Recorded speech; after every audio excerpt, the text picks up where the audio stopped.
আগের ভিডিওটাতে তোমাদের দেখেইছি যে আমি এসেছিলাম টাকি সোনার বাংলা রিসর্টে একটা পার্টি অ্যাটেন্ড করতে ওয়ালফুল থেকে, এবং সেখানে গিয়েই কেমনভাবে এনজয় করেছি সেটাই আজকে তোমাদের সঙ্গে শেয়ার করব।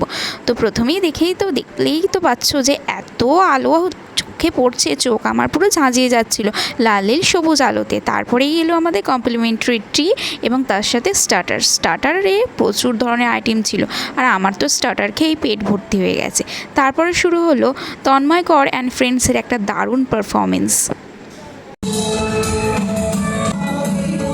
অ্যাকচুয়ালি আমি পারফরমেন্সটা দারুণভাবে এনজয় করেছি। আমি এর আগে এত ভালো পারফরমেন্স কোনো দিন দেখিনি।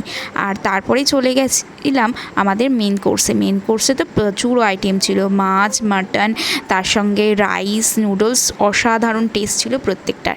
এবং তারপরেই ক্যাথ মেরে ফটো তুলে আমরা এখান থেকে রওনা হয়ে গেছিলাম বাড়ির উদ্দেশ্যে। এটা আমাদের 1 থেকে 2 ঘন্টারই ট্যুর ছিল, খুবই ভালো লেগেছে।